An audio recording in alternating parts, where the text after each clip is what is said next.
आगे बढ़ते हैं। दिल्ली के कथित शराब घोटाले में पूर्व डिप्टी सीएम मनीष सिसोदिया की जमानत को लेकर ईडी ने कोर्ट में पूरी दलील रख दी है। अब अगले हफ्ते सिसोदिया के वकील अदालत में दलील रखेंगे। दिल्ली सरकार के कथित शराब घोटाले के केस में ईडी की दलीलें सुनने के लिए पूर्व डिप्टी सीएम मनीष सिसोदिया खुद मौजूद थे। उन्हें तिहाड़ जेल से लाया गया था। जमानत याचिका पर सुनवाई के तहत ईडी ने अपनी दलील पूरी कर ली। दलील के दौरान ईडी ने मनीष सिसोदिया को इस पूरे मामले का अहम साजिशकर्ता बताया। सिसोदिया ग्रुप ऑफ मिनिस्टर्स के मुखिया थे और उन्हें कैबिनेट के बारे में सारी जानकारी थी। पॉलिसी के बदलाव में भी उनकी मुख्य भूमिका थी। पॉलिसी में फायदा पहुंचाने के लिए बदले घूस ली गई। ईडी की तरफ से कहा गया कि सिसोदिया एक अहम कॉन्स्पिरेटर है। उन्होंने कोटेल के सदस्य को फायदा पहुंचाने के लिए इकोसिस्टम तैयार किया। आबकारी विभाग के अधिकारियों की एसीआर मनीष सिसोदिया के हाथ में थी, क्योंकि सिसोदिया आबकारी मंत्री थे। ईडी ने यह भी दावा किया कि जीओएम में सलाह किए बगैर ही पॉलिसी को पास कर दिया गया। अब 18 अप्रैल को दोपहर 2 बजे बचाव पक्ष यानी मनीष सिसोदिया की तरफ से दलील रखी जाएगी। इसके बाद सिसोदिया की जमानत याचिका पर फैसला आएगा।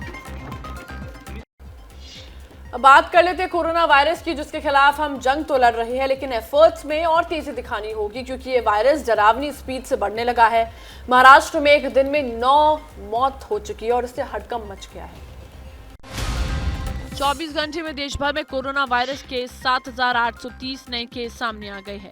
वायरस की स्पीड कितनी तेजी से हो रही है, इसका दायरा कैसे बढ़ रहा है, ये समझने के लिए 10 अप्रैल से कोरोना वायरस के आंकड़ों पर गौर करना होगा। 10 अप्रैल को देश में 5,676 नए मरीज मिले हैं। 11 अप्रैल को देश में कोरोना के 7,830 नए केस सामने आए। एक दिन में कोरोना के नए मामलों में 2,000 से ज्यादा का इजाफा हुआ है। एक्टिव केस भी भारत में 40,000 के फिगर को पार कर चुके हैं। कोविड तो आ ही रहा और कोविड से घबराने की जरूरत नहीं है। रंग बदल बदल के आता है, तो इसके लिए लोगों को अपना लाइफस्टाइल चेंज करना पड़ेगा। कोरोना संक्रमण के लिहाज से केरल में नए केस सबसे ज्यादा है। केरल में कोरोना के 1,886 नए केस सामने आए हैं। यहाँ 14,506 एक्टिव केसेस हैं। जहां तक दिल्ली का सवाल है, तो यहाँ 24 घंटे में 980 नए मामले सामने आए हैं। पॉजिटिविटी रेट की बात करें तो 26% है और एक्टिव केस 2,876 है। कोरोना का नया वेरिएंट इस बार बच्चों को भी अपनी जद में ले रहा है। दिल्ली से सटे गाजियाबाद में अब तक 1 से 10 साल के 7 बच्चे संक्रमित मिल चुके हैं। हालांकि डॉक्टरों का कहना है घबराने की जरूरत नहीं है, सावधानी रखने की जरूरत है। दिल्ली से सटे गाजियाबाद में पिछले कुछ दिनों से बच्चों में कोरोना के केस बढ़ रहे हैं। कोरोना की चपेट में 10 साल तक के बच्चे भी आ रहे हैं। लेकिन अच्छी बात यह है कि जिन बच्चों में ये पाया जा रहा है वो काफी माइल्ड है। गाजियाबाद में अब तक 1 से 10 साल तक के बच्चों में 7 बच्चे संक्रमित मिले हैं। गाजियाबाद में कोरोना के 60 से ज्यादा नए मामले सामने आए हैं। गाजियाबाद में कोरोना की एक्टिव केसेस 232 है। मास्क का प्रयोग करें, भीड़ भाड़ वाले इलाकों में ना जाएं, और मास्क हाथ सैनिटाइज करें। बच्चों में कोरोना के नए वेरिएंट मिलने के मामले बढ़ने के बाद अभिभावकों में भी चिंता बढ़ गई है। फ्रूट्स वगैरह ज़्यादा स्टार्ट कर दिए हैं, बाहर का खाना अवॉइड कर रहे हैं। मास्क पहने, सोशल डिस्टेंसिंग करें, आइसोलेशन करें, टेस्टिंग थोड़ी ज्यादा करें, क्योंकि इस बीमारी से हम लड़ नहीं सकते लेकिन बच सकते हैं। बच्चों में कोरोना के मामले अभी भले ही बहुत ज्यादा ना बढ़े हों, लेकिन अभिभावकों के माथे पर शिकन की लकीरें खींचने के लिए काफी हैं। गाजियाबाद में छोटे बच्चों में कोरोना के नए वेरिएंट के केसेस मिलना जाहिर तौर पर पूरे देश के लिए एक वेकअप कॉल है, जिसे जल्द से जल्द सबक लेने की जरूरत है। कोरोना के मामले भले ही बढ़ रहे हैं, लेकिन अच्छी बात यह है कि अस्पतालों में मरीजों की तादाद कम है। ऐसा माना जा रहा है कि कुछ दिन मामले बढ़ने के बाद घटने शुरू हो जाएंगे।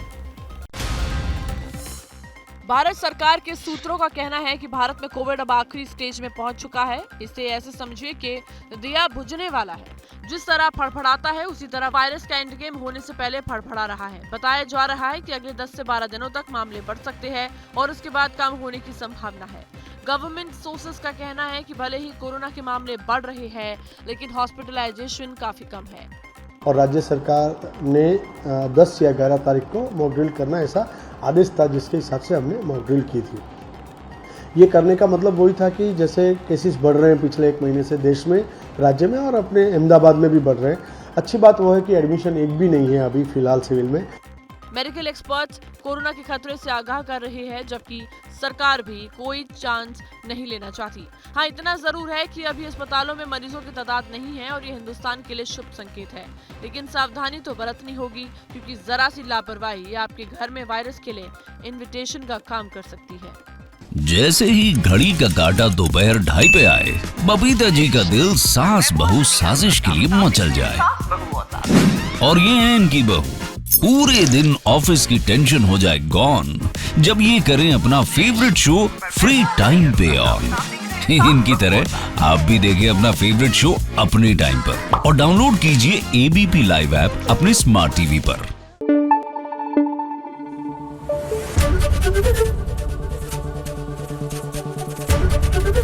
एबीपी न्यूज आपको रखे आगे।